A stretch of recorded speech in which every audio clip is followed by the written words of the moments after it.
Mga tanong nila ay kung tutuusin simple lang ito mga kabayan ano, kasi pero kailangan nating sagutin 'to kasi ito sila ay mga nag-uumpisa pa lang, mag-apply dito sa South Korea, mga nag-aaral ng Korean language. Dun sa mga marami ng alam tungkol sa pag-a-apply dito sa South Korea, yung mga ganitong klase ng tanong maaaring, kutyain pa ng iba ano, pero kailangan nating igalang yung mga tanong ng mga kababayan natin na nag-uumpisa pa lang mag-apply dito sa South Korea. At siyempre tayo yung nakakaalam, siyempre sasagutin natin 'to. Para sa akin kasi, hangga't kaya kong sagutin yung mga katanungan ninyo ay sasagutin ko 'yan. Pero kung 'pag hindi ko kayang sagutin, ay sorry mga kabayan. At ito yung tanong na naman ng isa nating kababayan. Salamat sa pagsagot ng mga katanungan namin kabayan. Malaking tulong para sa amin. Salamat. Salamat din kabayan.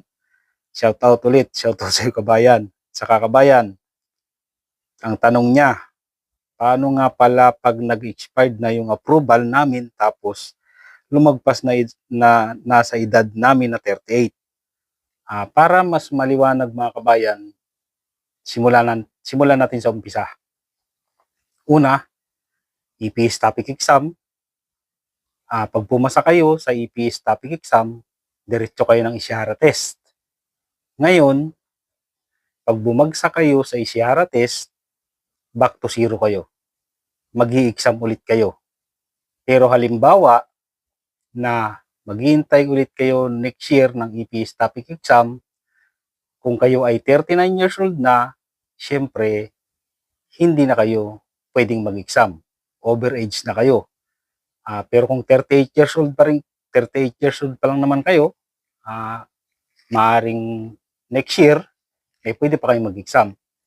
Ngayon, halimbawa, nakapasa na kayo sa ISIARA test. Pagkatapos ng ISIARA test, diretso kayo ng skill test. Ngayon, pag bumagsak kayo sa skill test, back to zero na naman kayo. Mag-i-exam na naman ulit kayo. Tapos halimbawa pumasa na kayo sa skill test, diretso na kayo ng medical. Ngayon, pag bumagsak kayo sa medical, wala. Bagsak kayo, halimbawa nagkaroon kayo ng nakakahawang sakit, katulad ng hepatitis, tuberculosis, yon. Maaring hindi na kayo matuloy sa pag-apply dito sa South Korea. Maaring siguro magpagaling muna pero ewan, hindi natin alam kung ano yung magiging desisyon sa inyo ng DMW kapag kayo ay na-detect na may nakakahawang sakit kayo. Maaring hindi na kayo matuloy sa pag-apply dito sa South Korea. Kung kayo ay gustong mag-apply dito sa South Korea bilang factory worker, siguraduhin nyo muna na hindi kayo colorblind at wala kayong nakakahawang sakit. Kasi kung mag-aaral kayo ng Korean language tapos pagdating sa medical ay babagsak kayo, useless din. At saka sa ISIARA test. Napakahigpit nila sa ISIARA test. Doon sa mga hindi pa nakakaalam sa ISIARA test, ay panoorin nyo sa YouTube para malaman ninyo kung ano ang ISIARA test. Diyan kasi malalaman kung kayo ay colorblind. Search nyo lang sa YouTube, ISIARA test. At ito na tayo sa tanong ni kabayan. Paano nga pala pag na-expired na yung approval namin tapos lumagpas na sa edad namin na 38? Sabi niya, ay pwede pa ba kami mag-renew? O naman kabayan, pwede pa kayong mag-renew ng isang beses. Kasi 2 years ang approval. Halimbawa, pumasa kayo sa EPS topic exam, pumasa na kayo sa medical, at nagkaroon kayo ng unang approval na 1 year. Pagkatapos ng 1 year, hindi kayo nagka-employer, pwede pa kayong mag-renew ng another 1 year. Bali 2 years. Ngayon, pag natapos yung 2 years at hindi pa rin kayo nagka-employer, hindi pa rin kayo napili, kung magre-renew ulit kayo ng inyong approval ay hindi na pwede.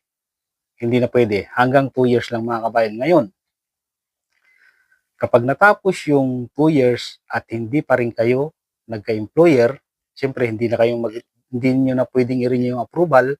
Halimbawa 39 years old na kayo, ay hindi na kayo pwedeng mag-exam. Ang sabi pa niya dito, pag nag-renew po ba, another exam and medical po ba ulit sir? Hindi kabayan. Kapag nag-renew ng approval ng another 1 year, ay kailangan nyo lang mag-email sa DMW na katunayan na i-renew ninyo ang iyong approval. Ganun lang yung kabayan.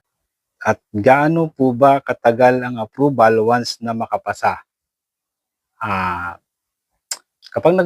Ganito yung kabayan, kapag nagpasa na kayo ng medical sa DMW, ipapasa na ng DMW ang inyong application sa HRD Korea. At HRD Korea ang magbibigay sa inyo ng approval. Sa ngayon, yung iba ay pagkakaalam ko pinakamatagal ay 3 months simula nang nagpasa kayo ng medical sa DMW. Yung iba ay inaabot ng 3 months or 2 months. Ang pinakamabilis yata ngayon 1 month pagdating sa approval. Pagpasa na sa DMW ng medical, yung iba inaabot ng 3 months bago magka-approval. Pero sa amin noon ay, ako noon ang natatandaan ko noon pagpasa ko ng medical sa DMW, naalala ko noon ay 3 weeks. 3 weeks lang may approval na. Sabi pa niya, at taga Cavite ka lang pala kabayan. Laguna lang ako sa Binyan. Sa totoo lang mga kabayan, ang probinsya ko talaga ay sa Bicol. Sa Camarines Norte. Kaya lang naman ako napapunta sa Cavite kasi dati kasi nung 1997 or 1998, yung kapatid ko kasi ay nagtatrabaho sa EPSA Rosario, Cavite. Maraming pabrika doon, isang compound, maraming pabrika.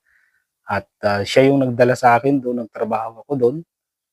Yun, tuloy-tuloy na akong palipat-lipat lang ako ng company sa EPSA na yun, yung export, Economic Zone, Authority. Nakalimutan ko na, basta EPSA ang pangalan nun, EPSA Rosario, Cavite. Maraming company doon. Palipat-lipat lang ako ng mga company doon. At doon ko na rin nakilala yung asawa ko. Ang asawa ko ay taga Palawan. At doon na kami talaga tumira sa Cavite. Doon ako nangupahan. Tapos nung nakaalis na nga ako, nakapunta na ako dito sa South Korea, doon na rin ako bumili ng lupa't bahay sa Cavite. Kaya nandun ang pamilya ko sa Cavite, yung asawa ko at saka 2 anak ko.